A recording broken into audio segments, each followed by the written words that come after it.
Hello everybody, today we are talking about something called the law of large numbers. So the law of large numbers is talking about probability. We have theoretical probability, which is what should happen in that perfect math world, and we have experimental probability, is what actually happens in the real world when we do an experiment. So the law of large numbers says that the more times we do something, the closer those two probabilities are going to be. So for example, think about flipping a coin. If I flip a coin in perfect math world and I get heads the first time, the second time I have to get tails, right? So it keeps it that 50-50. But we know in real life that doesn't happen, right? Sometimes I could flip a coin 3 times and I could get heads, heads, heads, all 3 in a row. So the more times that I do something, the closer that experiment is going to get to that perfect math world number. And that's what we're looking at for the law of large numbers.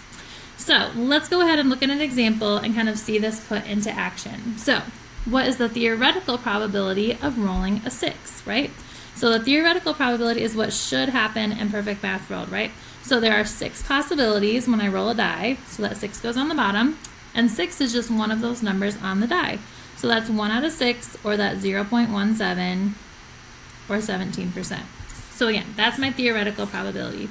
Experimental probability of rolling a 6, well, they said that they rolled the die 50 times, and I rolled a 6 10 out of those times. So that's going to be 10 out of the 50. I can simplify that down to 1/5 by dividing them both by 10, and that gives me 0.2, or 20%. So we can see that those don't match up, right? It's not perfect in that experiment. We've got that theoretical of 17, the experimental was 20%. So if I'm comparing them, I would say that the experimental probability is that 3% bigger than my theoretical. And that makes sense, right? That's what's going to happen in real life. It's not always going to match up with that perfect math world. So let's look at a couple questions kind of talking about this law of large numbers. So number 1 says, for the number die experiment above, what could we do to make that experimental probability, that 20%, become closer to that theoretical probability, or 17%? So anytime we want them to get closer, we're just going to do the experiment more times. So the answer would just be to roll the die more times.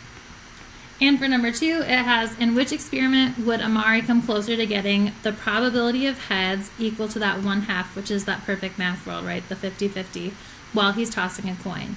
So we are always going to pick the most trials, right? So if I do something 10,000 times, hopefully we're getting really close to that 50-50 or 50%.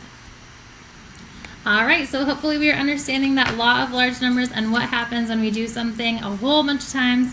We're getting those two probabilities to be closer together. I hope you have a great day, and I'll see you next time.